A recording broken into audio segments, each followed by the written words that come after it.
And a good day, world. Anderson Pierre, the Beer Ramble, looking at Goose Island 312 Urban Wheat Ale.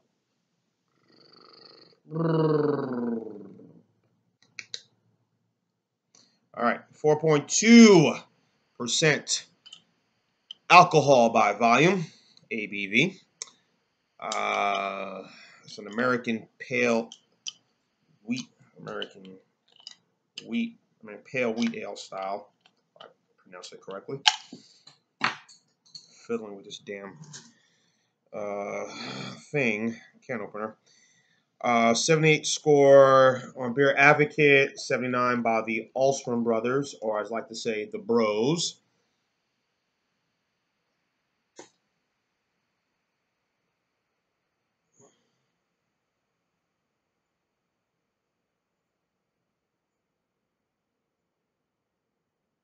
As you see right here, what the beer looks like. Keep looking at this Bon Jovi commercial for DirecTV and like, funny commercial, but the ending when he looks at the camera with that look with his eyes, man, Bon Jovi still relevant 30, 40 years later. Yeah, 30 years later. Bon Jovi. Anyhow, anyway, back to beer. Looking at the color, a little cloudy, a little bit of haze. You can barely see anything; it's not as clear. No lacing on this beer. You definitely smell a lot of the wheat. An unfiltered ale, as on wheat ale, a sediment may form. This beer will remain brewery fresh for 180 days. Here we go. Crisp, bright flavor shines like city lights on Lake Michigan. Hazy and unfiltered, and our award-winning urban wheat ale flavor flows from start to finish. The pride of the Midwest. So, me and Mr. Terry are supposed to be doing a review of this beer coming up soon. Ronald J. Terrio. Hello, my friend. And we're probably doing so. I said, let me do one already. I'm sure there's several videos of this on the YouTube. So, anyway, there it is. What the beer looks like. On to the taste.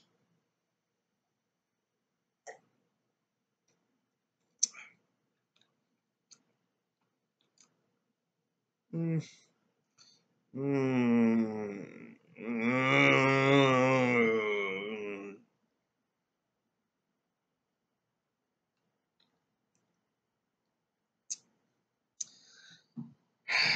I mean, I could see why this beer would be okay. I mean, it's okay to have summertime. It is hot, and I'm doing this review inside. I would do it outside, but it's too freaking hot. Good old southeast portion of the United States. Hot, and it's going to get worse tomorrow. I'm getting up in the morning. I'm going to cut the grass in my yard and get that crap done. Probably go to bed early tonight. Ugh. So,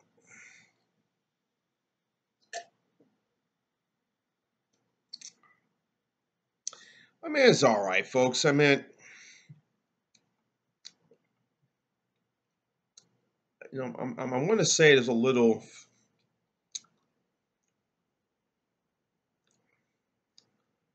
fruit in this with this wheat ale, but it's not overly powerful. But it's just a little bit of a hint of it in there.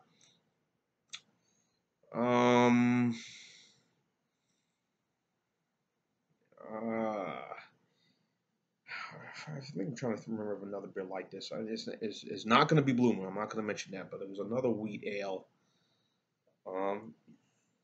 which don't get much love compared to a pale ale or even a pilsner. People don't like. Some do, not all, but some like the style. Others are not too enamored with it, and I'm one who isn't. It's. I guess for the time of year, it's for spring, summer. You know, it would be good. Um, 4.2 alcohol by volume is not bad. I mean, it's not reasonable where you could have maybe several of these during that time. And while it's late in the evening, 3, 4 o'clock in the afternoon, you're getting off work, you want to kind of cool down with something, and this would be good with it.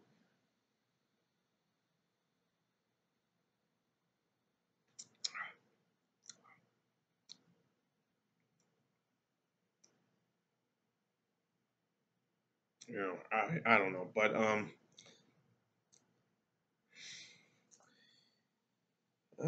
you know, so there's some flavors in this. I'm hitting, like I said, a little orange flavor, a little more, maybe a sprinkle of it, but not much. So, getting to the brewery, Goose Island, of course, started in 1988, of course, in the Windy City, Chi-Town.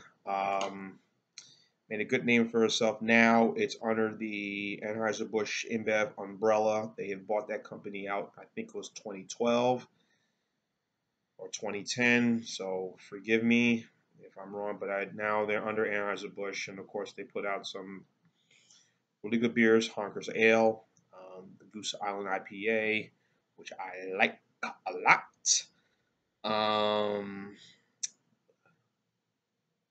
And they have a stout also out as well. But those are pretty much their well-known signature beers, the ones I just mentioned. And so, um, they were a brewery, wanted to be craft, and like many of these craft breweries, as Bush said, hey, I'll make you an offer you can't refuse. You know what I'm saying? Yeah, for the family. Yeah, I'll make an offer you can't refuse. And the Goose Island folks said, yes, we'll accept.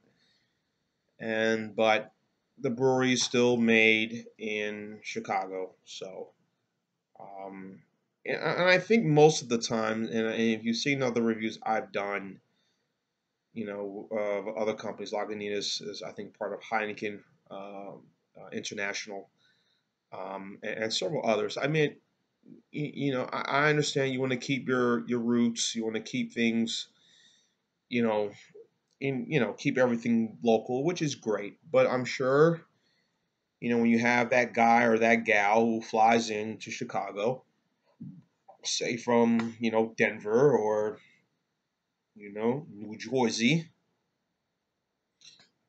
Well, I live in Alabama now, but, they want someone who wants to sample these beers. And obviously, well, unfortunately, we're not in your area. So, and most of these breweries, the craft breweries, is all about reach and distribution. Some have jumped along, and when one of the big breweries, the BMCs, or maybe some other say conglomerate, have wanted to offer them a nice offer and say, hey, we'll help you with distribution. You could reach yourself, far to the south. You can reach out yourself to the northeast. Out to the Rocky Mountains and out west. That's pretty much is what we'll do and help you with, and that's what it's pretty much about most of the time. It's about reach, distribution. Getting yourself out there, and knowing that people in Denver who've had your stuff when they flew out to Chicago to come see you, or maybe go hang out in your city and they tried one of your beers. Great, I could buy it in Denver. You know, and I'm sure is with a lot of folks who may want to come here to Alabama who sample some Fairhope beer and from beer from the Fairhope Brewery Company, or maybe Yingling, and they've tried one of their beers, and you're in Seattle, and you try some of their stuff, and you're coming into PA or New Jersey or New York or whatever, and you try some, say, man, there's some great stuff here, and unfortunately, Yingling is not available out west of the Mississippi River, or as George Honore says, west of the Rockies, east of the Rockies. I did a radio show. I'll probably do west of the Mississippi, east of the Mississippi River. Blah, blah, blah. Anyway, and that's all it was about with Goose and Anheuser-Busch. InBev making this partnership was about distribution, and you know, you can survive locally, but if you don't have the reach, the people to sample your stuff, they'll survive, but you probably won't survive for a good while. So, but then again, I look at Yuengling, how they've survived all these years, but then I think they knew that they had to kind of branch out, and now. Yuengling, I think, is in 19 states from my last correct. I think they're going to be entering their newest state, will be 19 states. The newest state they're going to be entering will be the state of Louisiana soon. And my friend, Mr. Terry, and many others who live there will be like, yeah, goody. But it'll probably be the same beers that we've gotten here in the Alabama area. Yuengling Brewery, not only PA, but also they have a brewery at the old Stroh's Brewery in in Tampa. So they cover most of the southeast region. So, us, Tennessee, Alabama, Tennessee, Florida, and Louisiana, I'm sure. So, and they'll probably get the 4 beers that we got here. The 2 seasonals, the Oktoberfest during the fall season, the summer wheat, which you get during the summer, and of course the other 4 beers, the premium, the traditional lager, the light, the black and tan, and the IPL, which probably more likely be back during the summer months. I should say during the winter. No. Indian Pale Lager, when that came, it was popular. It was popular during the spring. About late fall, winter, I had picked it up when it was starting being distributed in our area when we got it. So, and it's still on the shelves. So, but yeah, those will probably be what they'll probably get. But anyhow, back to Goose Island. Wheat beers have not ever been my thing. So, more Pilsner lagers, high gravity stouts. Those are probably my brews of choice, and so they have a place. This is okay. I won't say great, but this is okay. So my score, it's okay. Said okay. It was about with the bros. They said it was 78, 79 okay score. I'm gonna go 7, which is about a C minus. It's not terrible, but it's not great, not good either. So it's on that. So C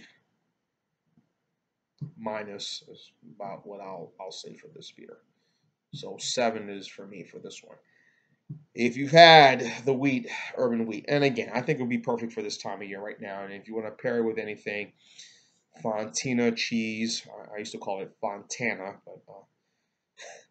but Fontina cheese, maybe a Cobb salad or maybe a chef salad would go good with this. A roasted turkey, a roasted chicken, or Cornish hen. That would probably be a good pairing with this beer. They say something, Parmesan cheese, Romano cheese. I think that's also a good pairing as well. So anyway, that's my score. That would be a C, which would be a 7, C plus. No, C. C plus is 7.5, right? I guess whatever. Yeah.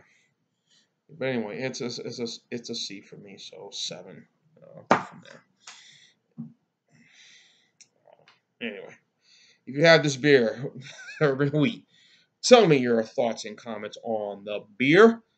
Leave your comments on the bottom and subscribe to my channel. Anyway, Johnny Pierre of the Beer Ramble. I'm going to keep watching, and as always, cheers.